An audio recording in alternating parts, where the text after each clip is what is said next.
El Señor esté con ustedes. y con tu espíritu. Evangelio de nuestro Señor Jesucristo según San Lucas. Gloria a ti, Señor. En aquel tiempo dijo Jesús a sus discípulos una parábola. ¿Acaso puede un ciego guiar a otro ciego? ¿No caerán los dos en el hoyo? No está el discípulo sobre su maestro, si bien cuando termine su aprendizaje será como su maestro. ¿Por qué te fijas en la mota que tiene tu hermano en el ojo y no reparas en la viga que llevas en el tuyo? ¿Cómo puedes decirle a tu hermano, hermano, déjame que te saque la mota del ojo, sin fijarte en la viga que llevas en el tuyo? Hipócrita, sácate primero la viga de tu ojo y entonces verás claro para sacar la mota del ojo de tu hermano. Palabra del Señor. Gloria a ti, Señor Jesús.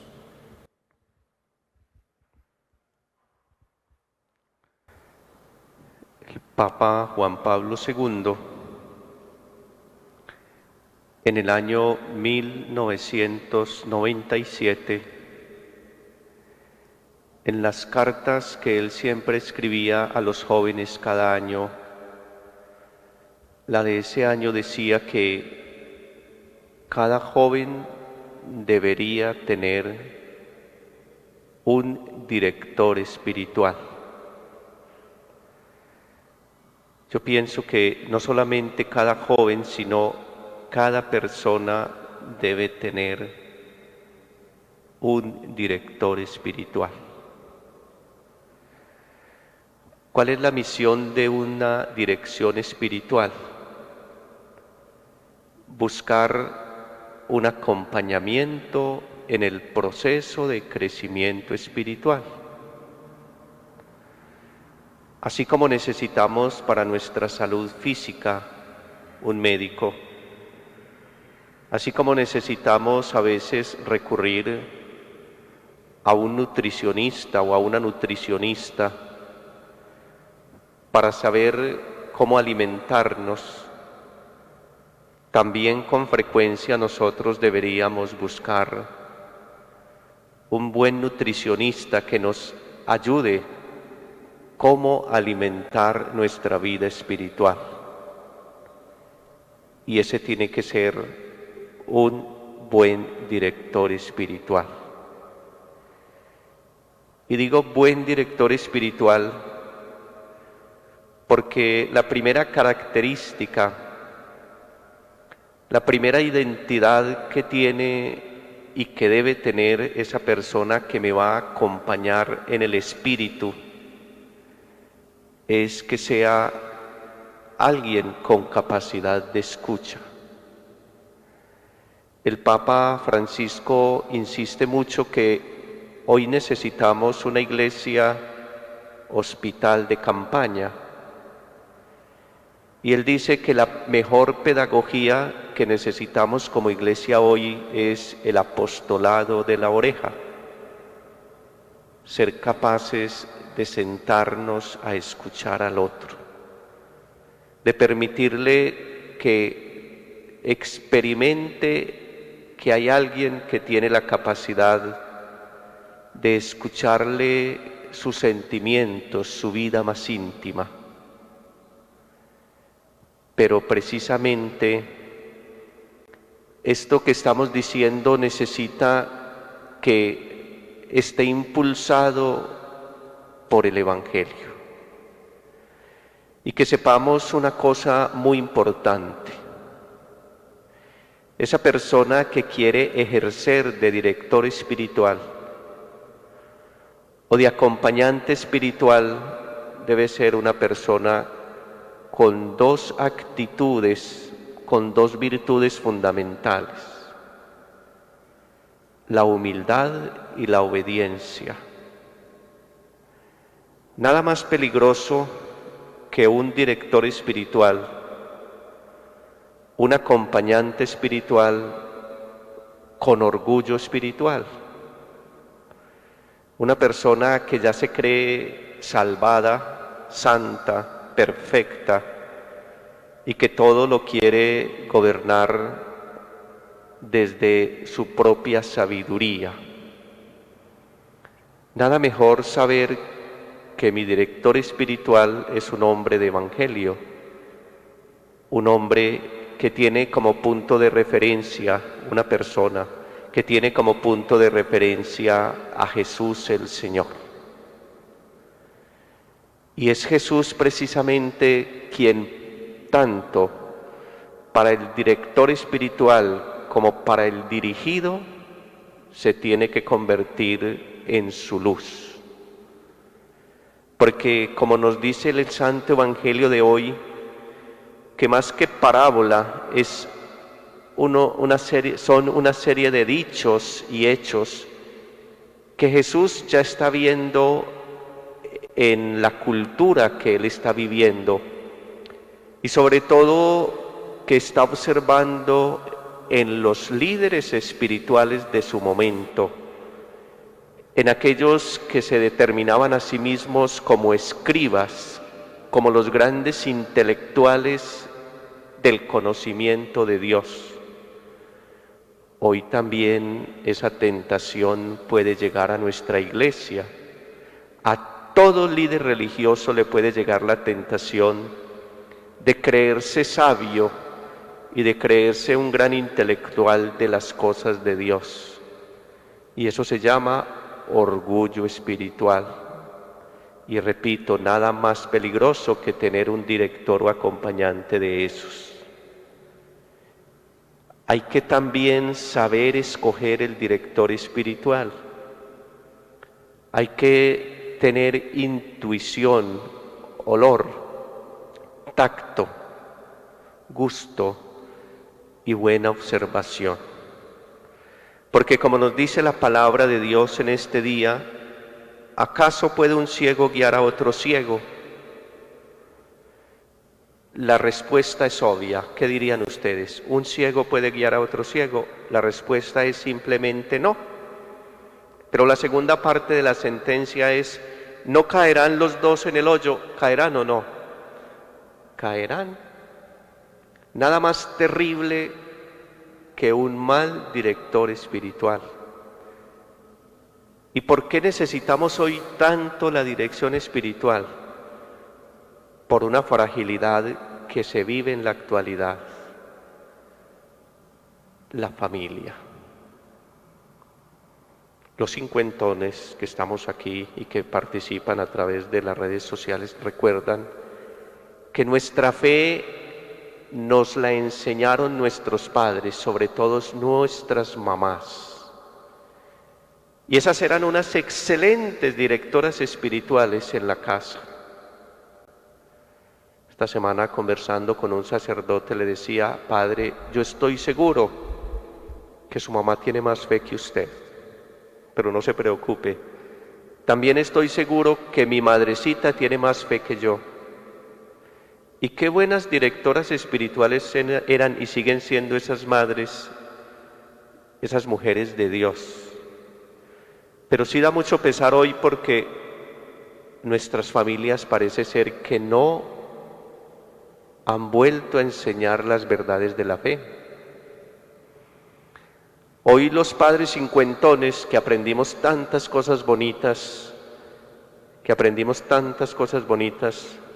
de nuestros padres, se nos ha olvidado enseñarle a los niños la fe. Claro, pero es que hoy hay algo muy simpático. Y vuelvo a referirme a nosotros los cincuentones. Cuando éramos adolescentes le teníamos mucho respeto y hasta miedo a nuestros padres, porque sentíamos que ellos tenían mucha autoridad y nos formaban en todo, también en lo espiritual. Pero hoy es lo contrario. Yo hago esta lectura muy simple y observo que los padres cuarentones y cincuentones le tienen un miedo a los adolescentes. Entonces cuando hay miedo es muy difícil formar. Hermanos queridos, el Evangelio hoy nos invita a que revisemos nuestra vida. ¿Será que estamos también ciegos? Esta sociedad tan rara que estamos viviendo, bien aporreados por lo que está pasando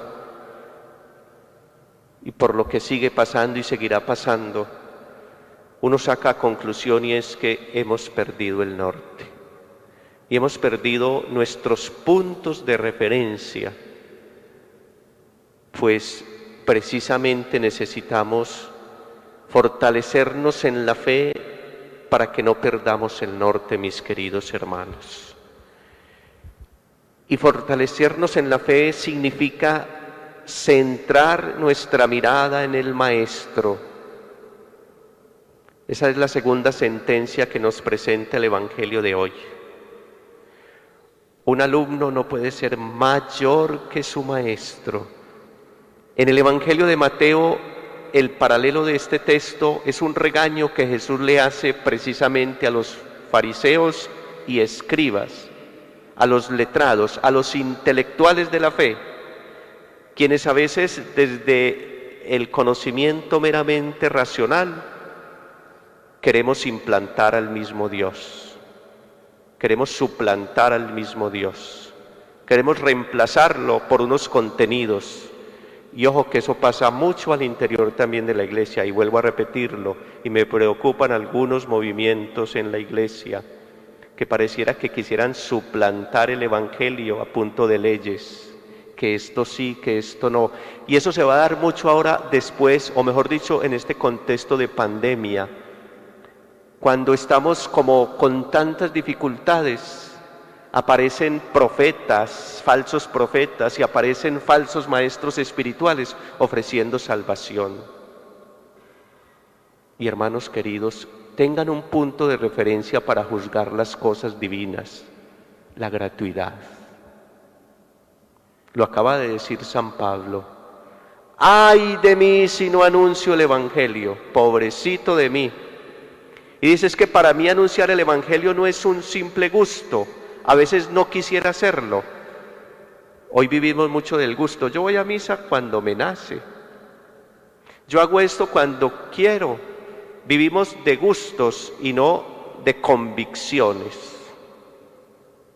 Parecemos adolescentes. El adolescente uno lo entiende, pero cincuentones todavía viviendo de gustos y viviendo sin convicciones, gravísimo. ¿Cómo necesitamos, mis queridos hermanos, siempre, siempre referenciar nuestra vida a Jesús el Señor? Eso es lo que dice San Pablo en la carta a los Corintios en la lectura de hoy. Es que para mí anunciar el Evangelio es una obligación imperativa. ¡Ay de mí si no anuncio el Evangelio! Porque es una convicción que la tengo que hacer con la fuerza de mis convicciones y no simplemente porque me nace. Hoy es así. Yo hago esto si me nace. Personas de 70 años dicen que si esto me nace. ¿Se va a morir si le nace? Pues entonces no se va a morir. Y de morir tenemos. Hermanos queridos, sigamos viendo el Evangelio. Ayer nos decía el Evangelio, no juzguen y no serán juzgados. Y hoy nos dice, observa primero la viga que tienes en tu ojo para que puedas ver la basurita que tiene tu hermano en el otro. Todos somos una mano de imperfectos, todos. Y por lo tanto, todos necesitamos de la gracia de Dios. ¿Y cómo juzgamos a los demás? Y generalmente uno le da fastidio de las cosas de los demás, de aquellas cosas que uno más tiene y que no se ha dado cuenta que uno también es fastidioso con eso. Cuando recién nombraron al Papa Francisco pontífice, le hicieron una entrevista y le dijeron al Papa que se definiera a sí mismo y él dijo, yo me identifico como un pecador. ¿Cómo así? El Santo Padre, su santidad, el sumo pontífice pecador, sí. Soy un pecador redimido por la gracia de Dios. Esa es la identidad. Soy un pecador redimido por la gracia de Dios. Qué bonito saber definirnos así Y cuando uno se entiende como a sí mismo pecador, pues entender que la monjita también es pecadora, que la señora también, que el jovencito también. Y entonces todos vivimos en esa misma fragilidad y por lo tanto todos necesitamos acompañarnos y ayudarnos y orar los unos por los otros y darnos fuerza y ánimo todos los días y escuchar al otro. Y por eso la necesidad también de los sacramentos, la necesidad de la confesión, del perdón de los pecados. Hipócrita, dice el Evangelio de hoy, sácate primero la viga para que puedas sacar el mugrecito que hay en el ojo del otro. Es decir, trata también tú de corregir tus errores, tus pecados, tus fragilidades, para que puedas ayudarle al otro. Y entonces así puedes ver con mayor claridad. Vamos a pedirle al Señor, mis queridos hermanos, que nos ayude a ver con claridad. Monseñor Alfonso Uribe Jaramillo, mi obispo que me ordenó sacerdote, decía: pídanle a Dios que por lo menos una vez en la vida puedan ver con claridad. Con una sola vez que uno vea claramente, le ilumina el resto de la vida. Y termino con lo que nos dice San Pablo también hoy en la carta a los Corintios. Somos atletas que corremos y corremos a llegar a Cristo y esperamos llegar bien y con buen atletismo para alcanzar la meta inmarcesible que no se marchita. Así empieza un precioso libro que se convierte en un buen director espiritual que les recomiendo. Cómprenlo, vale 15,000 pesitos, una inversión tontica para todo lo que les va a servir. El combate espiritual, cómprenlo. El combate espiritual. Allí lo consiguen, ahí en Getsemaní lo consiguen. Eso no vale nada para todo el bien que les va a hacer. Y termino con el testimonio de San Francisco de Sales. San Francisco de Sales cargaba ese librito en su bolsillo y cada vez que le preguntaban que quién era su director espiritual, sacaba el librito y decía: este es mi director espiritual. Y otra manera de tener buena dirección espiritual es cargar los evangelios en el bolsillo. Bueno, hoy lo cargamos ya la Biblia en el celular. Entonces, todos los días, por favor, todos los días, antes de acostarse, lea 2 versículos de la Biblia y acuéstese pensando en algo de la Sagrada Escritura. Y ahí esa es otra manera de hacer dirección espiritual. Y qué mejor que sea precisamente el maestro de los maestros, nuestro buen y mayor y mejor guía espiritual.